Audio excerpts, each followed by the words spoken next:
Hey guys, this video is going to be about voting. And as we all know, there's going to be some big elections coming up this year.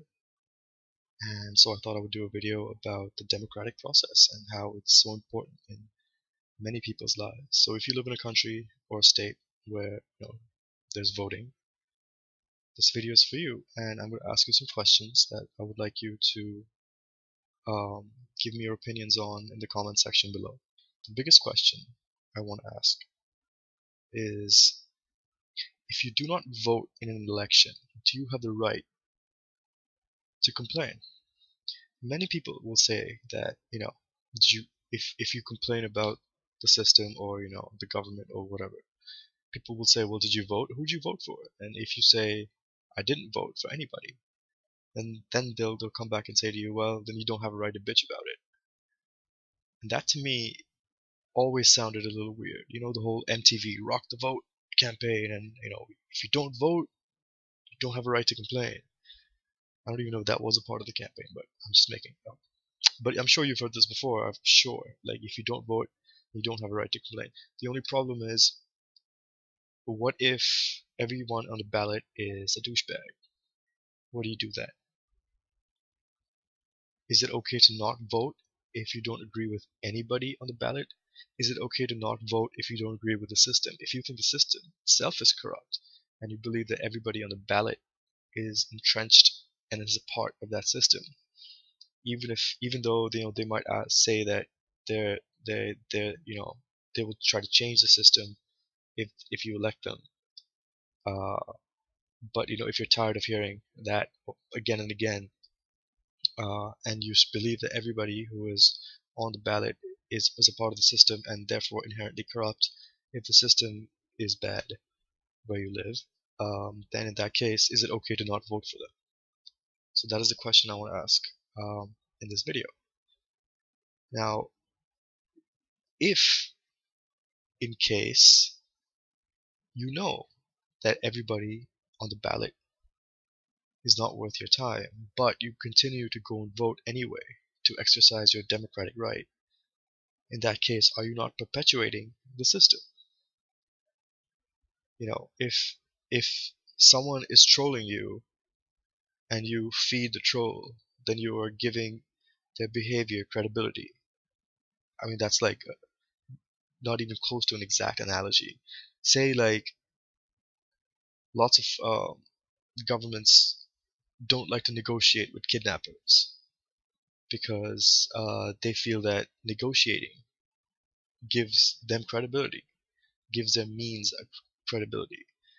Same goes with terrorists or insurgents or anti-state actors. Uh, Governments will not negotiate. They will not do business with them at all. They will not exercise any kind of action when it comes to them unless it's retribution in some way, because they do not want to give them credibility.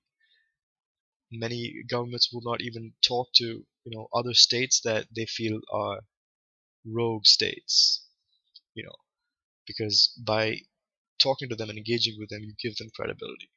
Is that not the same thing when it comes to voting? Is that not, when you go and vote for you know candidates on a ballot who might not be the best candidates, or are a part of a corrupt system, then by exercising your vote, do you not then give them credibility? Do you not give the system credibility? That do you not say then you are willing to still participate in a system that you know to be corrupt, that you know to be ineffective, that you know to be inefficient? Now, maybe it has to do with your motives. Maybe if you don't go and vote because you're lazy or you forgot or you got drunk, then in that case, maybe you don't have a right to complain. If you feel that the government is not representing you as they should. But in the cases where you don't go and vote, because of a conscious decision to not vote, because you don't agree with any of the candidates, in that case, do you still have a right to complain? And I think that you do. Now, I'm not sure where you live, but where I live, there's no such thing as a right to reject all candidates. I feel that if this was included in the vote, then it would kind of solve a lot of problems. So a right to reject would be like if there's three candidates, candidate A, B, and C, you have a choice to select A, B, or C, but you also have a choice to vote for no one. So you reject all the candidates. So you actually go to the polling booth and you vote for D, which is none of the above. This would send a message. This would send a message that you are not happy with any of the candidates, and because you're not happy with the system. And this would be a more kind of transparent way, more efficient way to make yourself heard. So let me know if you have this right to reject where you live as part of your voting procedures, and any other thoughts that you might have about this video. So just leave me a comment, or definitely subscribe to this channel. I'm hoping to get a few subscribers so we can get some good conversations going. That's it. Thank you. Bye.